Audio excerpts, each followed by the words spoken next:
Let's say a word of prayer. Father God, we just thank you for this moment, this space that you've created in time. And God, as we open your word, we pray that you speak to our hearts and help us to hear clearly. We pray in your name, amen.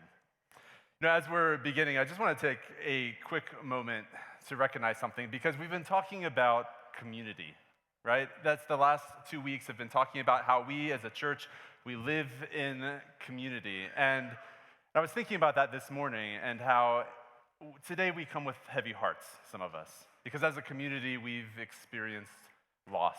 I was thinking of Mark's wife, who is out in Oregon right now with her parents, celebrating the life of her grandfather, the life of Clark's father. This afternoon, we have a memorial service. Yesterday, we had a funeral service.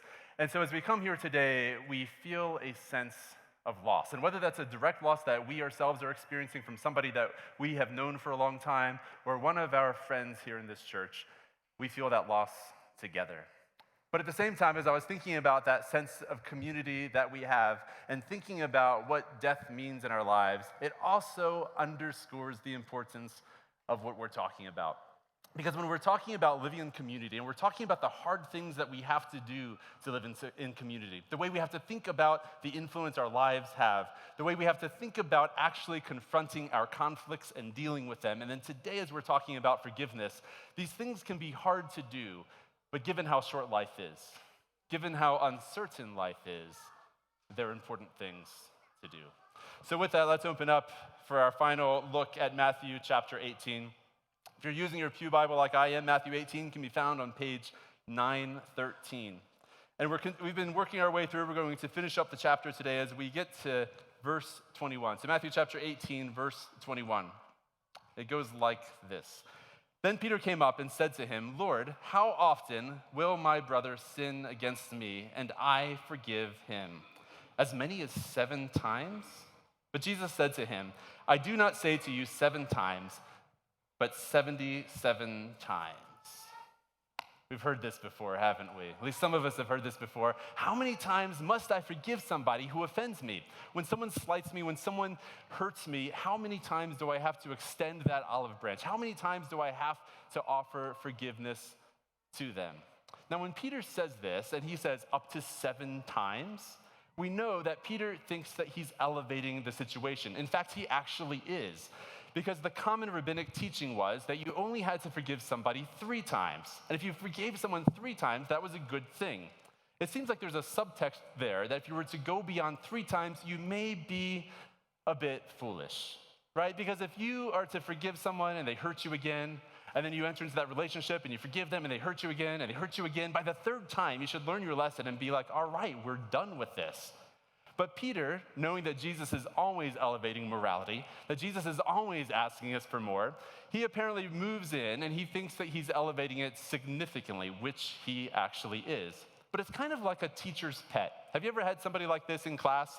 When you're in class together and there's that one student who always speaks, like Peter always speaks, and they raise their hand and they ask the teacher a question. But in the question, it's not really necessarily that they're asking a question, but they're looking to show the teacher how good they are and how well they understand the situation.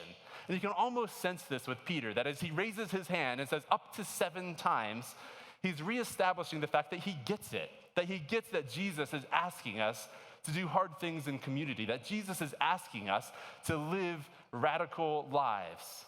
And perhaps maybe even Peter's going back to what we talked about before, where he wants to reestablish that he is the foundation that the church is going to be built on. Right, Jesus? I get it, up to 7 times. But of course, Jesus responds with no, not up to 7 times, but up to 77 times.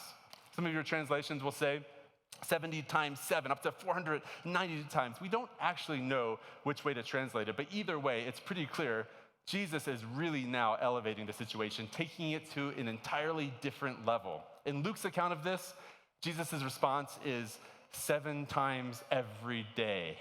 Every time they offend you, it resets, the clock resets the next day, 7 times, next day, 7 times, next day, 7 times. And we quickly get the sense of what Jesus is actually saying is, I want you to throw out the accounting. I want you to stop being the good accountants that you are and throw out the numbers entirely. Because if you're trying to count up that high, you're going to lose track. You're not really going to be able to keep track of this. Throw out the accounting. But the truth is that we're actually really good mathematicians when it comes to knowing when somebody offends us, aren't we? You see, personally, I'm kind of a forgetful person. I think I talked about this before, but I'm the type of person that needs the specific spots for different things in my house, particularly my wallet and my keys. Otherwise, there's panic nearly every day in the house. But it's so bad that when we were having kids, when we were having our first one, Jocelyn, I had friends, not just one friend, but friends who would come and say, you're gonna forget your child one day. You're gonna be one of those parents that you're like at the grocery store, you put the kid in the shopping cart, you take it out to the car, and then you drive away with your kid still in the grocery cart. It hasn't happened yet. It still has. I've never forgotten my child, I promise. But not only am I good at remembering to pick up kids, I'm really good at remembering offenses. I'm really good at remembering when somebody hurts me. As many other things in my life that I forget, I don't forget that. Are you with me? Have you ever been in a situation where you come across somebody that you haven't seen for like a decade? And even though there's been so much time in your life, once you come back together, the offenses from the past, they come back to life in your mind. You remember everything. And we kind of have this good ledger in our head where we keep track of these things, whether they've done good, whether they've done bad, and how they measure up. And are they the right kind of person? Can I still like this person? It's really easy to keep track of the wrong that people do to us. And Jesus straight away challenges us with this idea. Throw out the ledger. Stop the accounting. There is no limit to forgiveness. The forgiveness keeps on coming. When you're living in a relationship with me, you are called to a higher kind of living. But then, of course, Jesus doesn't leave it there because Jesus hardly ever leaves it there. He needs a story. He wants to drive it home with a story. And so we get our story. We have our parable, and the verse continues. So if you kept your finger there, we're still in Matthew chapter 18, and we go to verse 23. Therefore, the kingdom of heaven may be compared to a king who wished to settle accounts with his servants. When he began to settle, one was brought to him which owed 10,000 talents. And since he could not pay, his master ordered him to be sold with his wife and children and all that he had, and payment to be made. So the servant fell on his knees, imploring him, have patience with me, and I will pay you everything. And out of pity for him, the master of that servant released him and forgave him the debt. But when that same servant went out, he found one of his fellow servants who owed him 500 denarii. And seizing him, he began to choke him, saying, pay what you owe, pay what you owe. So his fellow servant fell down and pleaded with him, have patience with me, and I will pay you.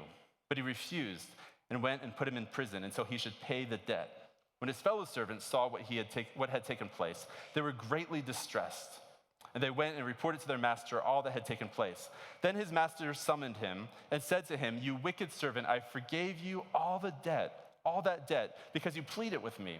Should you not have had mercy on your fellow servant, as I had mercy on you? And in anger, his master delivered him to the jailers until he should pay all his debt. So also my heavenly Father will do to every one of you if you do not forgive your brother from your heart. As if the message wasn't challenging enough before this story, the story kind of digs in a little bit deeper. A couple things to think about. First of all, we'll deal with some of the actual figures later. But the point is that this servant owes his master a significant amount of money, so much in fact that, as we'll see later, there's no chance that he actually has of being able to pay back his debt. When he says, give me more time, I plead with you, I just want more time, I'll pay you back, those are empty words, empty promises, because there's no chance he's actually going to be able to do it. But somehow, some way, in that moment, the master actually has compassion on him. It says that he has, in my version, that he has pity on him. I don't like to do this often, but every once in a while it's fun to go back to the original word. And the original word here is kind of a fun word. And there's a couple of reasons why I like the word that's translated as pity. One is just the way it sounds. The word is splagnizomai. I know if anyone knows Greek, I'm slaughtering it, but it's still fun to try. Splanknizomai. It kind of just rolls off. There's nothing like that we have in English, right? It doesn't really convey the same kind of when you just say pity. But the other reason I like this word is the actual meaning that's behind it. If you look it up in one of these commentaries, it says that it means to be moved as to one's bowels, which to our English ears sounds a little bit weird. Like maybe you just had a bad burrito, right? Like if your bowel, like it just doesn't sound right. But you have to understand that in their idea, in the culture of the time, the bowels were like the seat of emotion. Just like we talk about our heart, and like nothing actually happens in your heart when it comes to love, but we still speak as if love comes from the heart. That just makes sense. That's just how we kind of feel. Our heart literally sometimes feels like it's aching, even though there's nothing connected there. Well, in the same kind of way, the actual idea here was that compassion, that lots of deep emotions were seated in your bowels. And so I came across this. This is from an old Sabbath school quarterly, actually. And it was talking about this word being used in a different story. But it says this: it means literally that his organs were convulsed by what he saw, moved so deeply as to have physical symptoms. This then is no casual pity, a shake of the head or a click of the tongue and walking on, but a gut-wrenching experience of empathy and love. Listen to that, a gut-wrenching experience of empathy and love. I like that because sometimes when we think of the word pity, we do think of kind of looking down upon someone. We're not looking at them as a peer. We're not looking at them with deep empathy and compassion. But here in this moment, we see this person who owes so much that they can't pay for, and the master is moved with empathy and compassion. And clearly in this moment, we quickly begin to pick up who's who. Like we realize that, oh, that person's supposed to be me, and oh, that person is supposed to be God, and I owe God more than I can pay back, and he's moved with compassion and empathy. And at this point in the story, it feels really good, but all those warm fuzzies quickly dissipate when we get to the end, right? You get to the end, and suddenly this great, compassionate master throws this person into prison. And it begins to feel a bit unsettling. What is this story really saying? And some of your translations don't leave it as simply thrown to a jailer in prison, but that they're thrown in prison to be tortured until they're able to pay their dues, which sounds really bad, but perhaps is probably more accurate to the actual text, because the word could actually be translated jailer or torturer. And it was common practice in the day that when somebody owed a great debt, and they couldn't pay, and they couldn't pay, and they couldn't pay, that eventually that is what would happen. They'd be thrown in jail, and the idea was that if they just sat there in jail, they may not be motivated to actually pay their debts. But if there's torture involved, suddenly somebody would be motivated to pay off the debts. And those somebodies were usually the family and friends who couldn't bear the thought of them staying in that condition. When you read through different commentaries on this, some take it so far as to say, well, this is actually saying what kind of happens. Because what happens is you're thrown in prison, and if you owe that much money, there was no hope that this guy would ever be released. And so this master is essentially putting him in there to be tortured for the rest of his life, which then will be translated to, well, that's how God will deal with you, with this ominous tone. What are we supposed to make of this? What are we supposed to make of a God who, on one hand, we see compassion, on one hand, we see this pity, on one hand, we see this forgiveness, but then on the other hand, when Judgment Day comes, things change. Is God bipolar? Is God compassionate in this era, this moment, right here, right now? But suddenly, if you end up on the wrong side of the equation when he comes again, is suddenly all that compassion just gone? Does it change? Is he a different kind of person? Is he hard? Does he want us to suffer? The thing is, sometimes we get so hung up on the very details of parables. Sometimes we get so hung up on applying everything directly to this is God, this is how this is precisely how it will look, forgetting that parables are a form of an analogy. And all analogies, when you take them to their extreme, when you begin to apply everything to the true thing, eventually things begin to fall apart. And we see that this doesn't always match up to the reality of the rest of the story that we see. The other thing we have to look at when we look at parables is we have to take them and say, is this congruent with the rest of the picture, the portrait of God that we see through the life of Jesus Christ. And if we're saying that this is representing God in this moment right here, does this square with the idea that we see conveyed through the life and teachings of Jesus Christ elsewhere? Interestingly enough, when you're looking at this story, you begin to think like everything must measure up exactly to what Jesus is saying. But when you go down just a chapter and a half later to Matthew chapter 20, you get to Matthew chapter 20, verse 25. It says this, that you know that the rulers of the Gentiles lord it over them, and their great ones exercise authority over them. But it shall not be so among you. But whoever would be great among you must be your servant, and whoever would be first among you must be your slave, even as the Son of Man came not to be served, but to serve, and to give his life as a ransom for many. Do you see the inconsistency here with applying directly everything about this parable to who God is? Is God like the Gentiles? Is God like them in his authority, the way that he rules it over the people under them? Or is God a servant king? Which way is it? See, when we're looking at a parable, we need to look at what is the core message of the parable. Because often Jesus is taking the common practices of the time, undoing them, turning them upside down in some kind of way, but leaving other parts untouched. And he has something else there in store. And clearly, the core message of this parable, the number one thing that you can't navigate away from, is that God places a high priority on us extending forgiveness to others. We clearly see that God has extended forgiveness to us. And then somehow that needs to change the way we interact with people around us to be in a relationship with God. The other thing about parables and about Jesus is that he tends to use hyperbole. Have you ever noticed that? Earlier, 2 weeks ago, we were looking earlier in the chapter that he says if your hand offends you, cut it off. Does he want you to cut off your hand? Maybe. Probably not. Don't do it. He uses hyperbole to underscore his message, to say, listen here, this right here, don't miss it. This is very important. And I think the same can be said here at the very end of the parable. He's saying, listen here, this is very important. You've seen this done with the rulers around you, where they throw people in dungeons and torture them. So listen here to this part of the story. If you're not willing to extend forgiveness to others, it may impact the way that you're able to receive forgiveness yourself. In fact, it's a message that you see consistently throughout the New Testament, that there seems to be something about our capacity to receive forgiveness that impacts our ability and our way of giving forgiveness. If we can't give forgiveness, we're moving to a different kind of economy. Usually we're moving to an economy of retribution. If we're moving to an economy of retribution, how can we have the capacity to receive a different kind of economy into our lives, one of forgiveness? The truth is that even without trying to figure out the character of God, it's still a hard teaching, isn't it?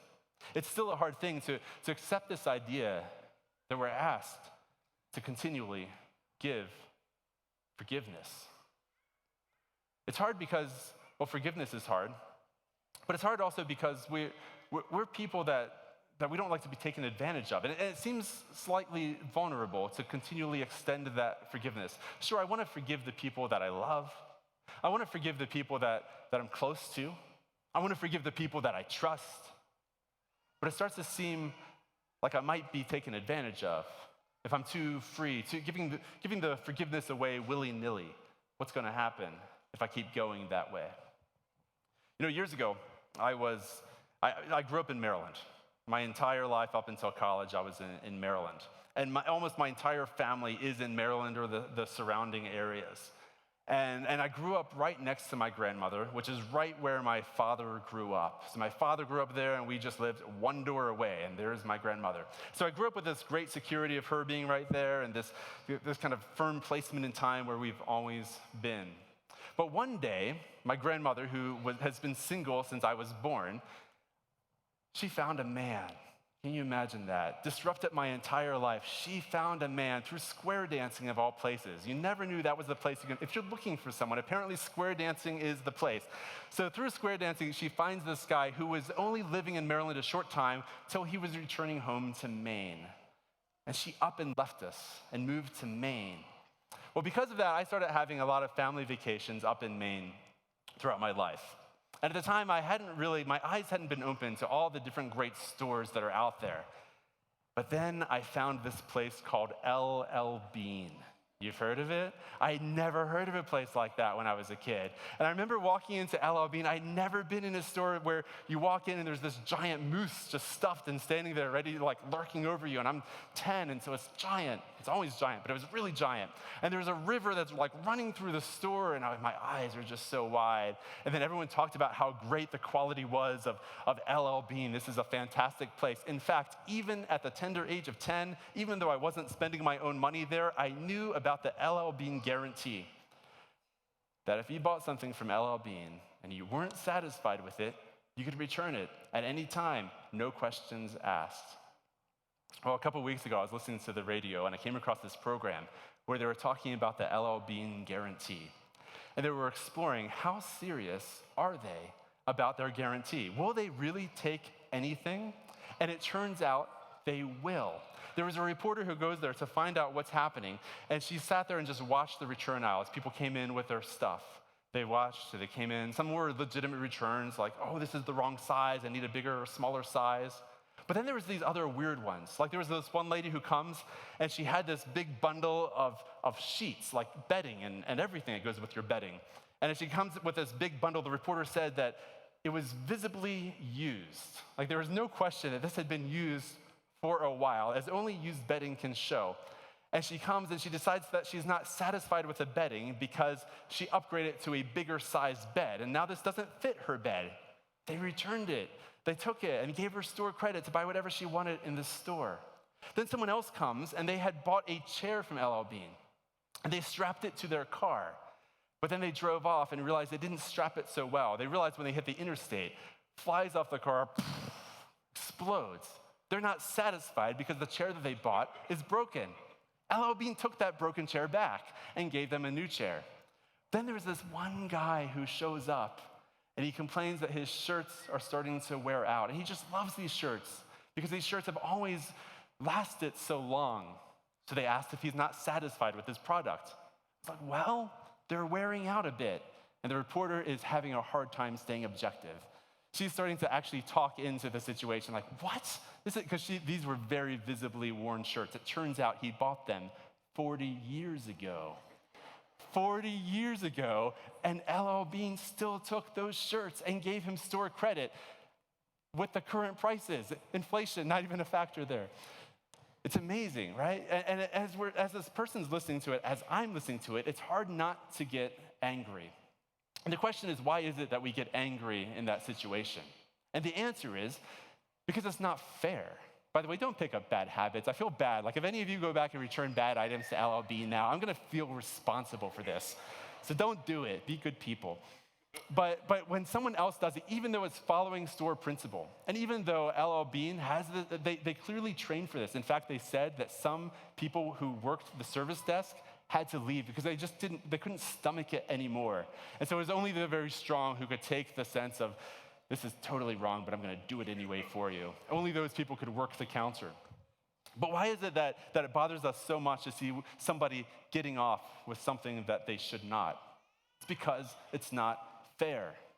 And this is the thing, this is in us, right? If anyone's a parent, you know that it's in us very early on, because when you're a kid, there's a high sense of justice that comes right away. But that high sense of justice doesn't really leave us easily, does it?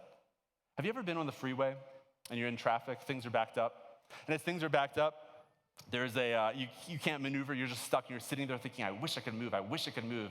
Time's never more valuable than when you're in traffic, but you're just stuck there wishing you could move. And then suddenly someone on a motorcycle just zips right past you in that little space right there, and it's so angering. You get so mad. If any of you have done this, I'm sorry if I got mad at you, but I get so mad. And it's always this weird moment, like, why am I mad about this? What is it that really bothers me in this situation? Because the fact of the matter is, whether it's legal or not, he has plenty of room to do that, and in him doing that, it's actually not slowing me down at all because he's on a motorcycle, right? It doesn't actually impact me in any kind of way, but somehow the fact that he's able to zip by and I have to remain there feels unfair. It makes me upset, and then I get angry because it's not fair. But then comes a different moment. Traffic picks up, you continue on, and you find the same guy pulled over. Now how do you feel? How do you feel after that guy who zipped past you earlier is pulled over? It's a good feeling, isn't it? It feels really good.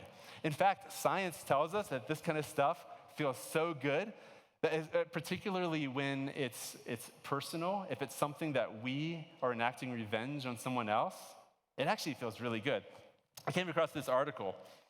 This was from, scientificamerica.com, whatever that is. I just found it on Google. Scientific American. They said this.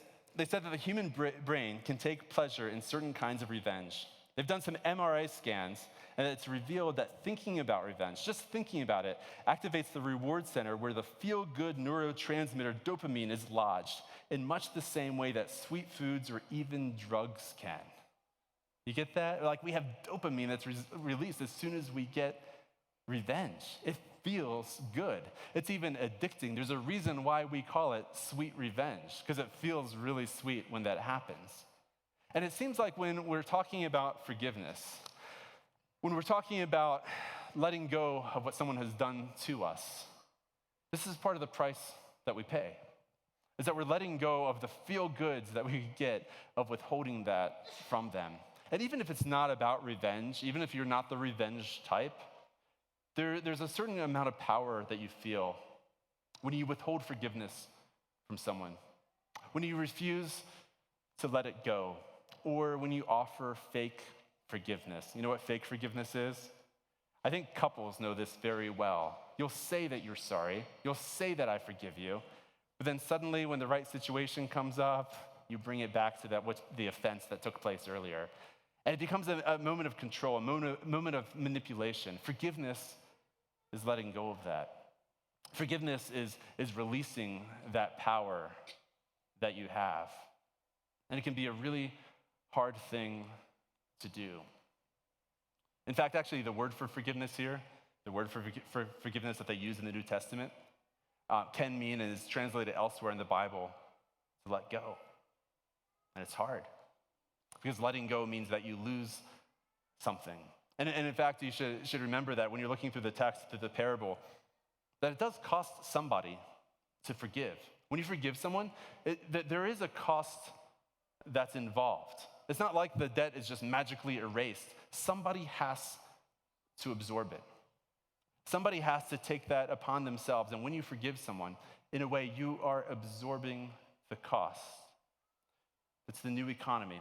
It's rather than living with the retribution that you could live. It's rather than making somebody else pay for the mistakes that they made. You take it upon yourself to some level. But Jesus takes this whole idea of what's fair and what's not fair, and he completely flips it on its head, doesn't he? Because when he talks about this, if you want to talk about what's fair, what's really not fair is the very first debt that's forgiven. When the very first guy comes to the master and says, man, just give me more time, I can pay this, and the master gets rid of it, that's really not very fair. When we're talking about the debt, sometimes it's hard to even know exactly what Jesus means. I think Jesus means $1 zillion.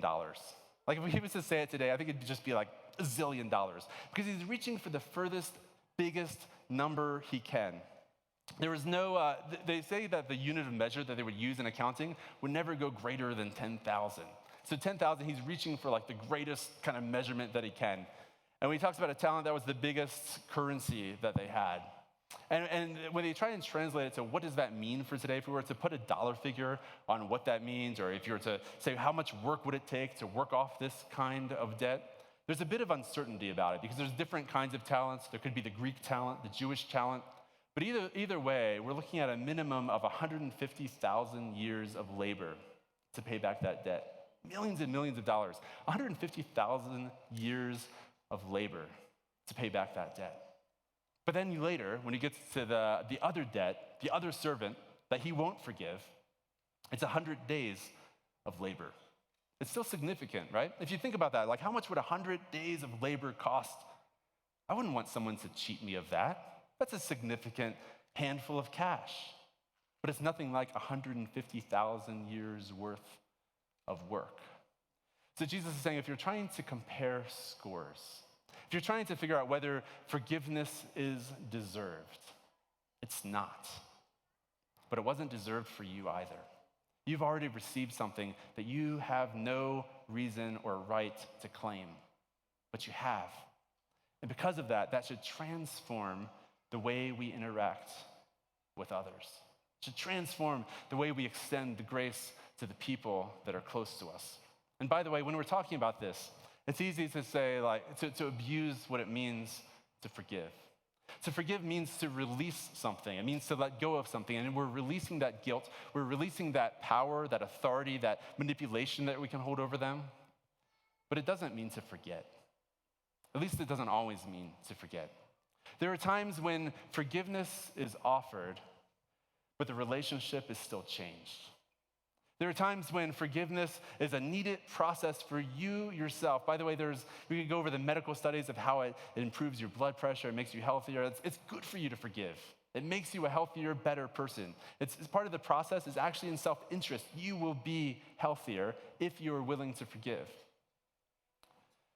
But when we offer that forgiveness, sometimes the relationship still has to change. To offer forgiveness doesn't say that I'm going to submit myself to your abuse any longer. Sometimes people continue to return back to their old ways again and again and again. But like the Bible talks about the dog returning to his vomit, we don't have to go back with him to the vomit. We can go our separate ways and still forgive. We can still release somebody from that debt that they owe us. And what happens when we do that is something powerful. When we're actually willing to do this in a big way, it's transformative. And sometimes it's easy for us to think, well, I can do this up to a certain level, but maybe there's some level where it's just not right to forgive anymore. Just doesn't make the same kind of, it's just not even fair. Like that's not even the right word. It just seems harmful sometimes to forgive. But could there ever be something too big? If we're living by the example of God, is there ever something that's outside the realms, the reaches of forgiveness? A number of years ago, you remember that there was a school shooting that took place. But this school shooting was a bit different. It was a bit different in the fact that it took place at an Amish school, which seems so different from so many other places. It took place, and this was back in 2006 in Pennsylvania. And the guy's name who did this shooting was Charles Roberts. And he was a 36-year-old man who had his own issues, his own baggage that he was dealing with. And the baggage was that he was angry at God. He had lost a child it was either birth or just a couple weeks after birth. And he always felt like God was responsible for this. I always felt like God had taken something away from him that was his. And so he had this anger in his life. Mixed with the anger, later they found in a suicide note there had also been some bad choices of his own. He'd molested some kids when he was a kid himself. And he always had this shame. So he had shame mixed with anger. And he eventually erupted into something deadly. And he says this, when he came to the school, he said, I'm angry at God, and I need to punish some Christian girls. I'm going to make you pay for my daughter. So on a sunny fall morning, he gathered 10 kids there in the classroom, shot them, shot himself. 5 of them died. And like that's it's almost like a story that we know because we've heard it so many times. The shooter comes into a school, takes someone out. It's tragic. It's sad. And it could have ended right there. That could have been the end of the story. But in this book called Radical Forgiveness, God's Call to an Unconditional Love, author Brian Zahnd goes on to unpack the further story, the story that kind of rocked the world. Because right after what happened, you'll remember that there was incredible forgiveness that was extended by the Amish community to the family of the deceased, the family of the shooter himself. They brought gifts of food to Amy and her children, telling Amy, this is the wife of the shooter, that they had forgiven her husband and had no animosity toward her. They also promised to help her in the future by providing for whatever she might need. 5 days later, when the Roberts family gathered to bury the gunman, more than half of the 75 mourners were from the Amish community. Some of the Amish mourners who gathered around Amy Roberts and offered hugs of support were the parents who just days earlier had buried their own children. And there they were. This moment that should have been a tragic moment was transformed by the forgiveness that was offered. When you look at the very beginning, and Jesus says to forgive 77 times, or 70 times 7, he's actually quoting from the Old Testament. He's quoting from Genesis chapter 4. It's right after Cain has been cursed, and he's given this curse that actually protects him. Someone else murders people. His name is Lamech. And Lamech makes this poem, and he says, if Cain's punishers will be punished 7 times, mine will be punished 70 times 7, or 77 times. That's what Jesus is referring to. He's saying we're going to escalate the punishment. The punishment gets even higher for me. Jesus is flipping it around. We de-escalate the problem. We de-escalate the retribution. We take in, we absorb it, because that's what Jesus did. We're called to a higher plane of existence. We're called to a forgiveness that is radical. We're called to a forgiveness that's given freely without constraint.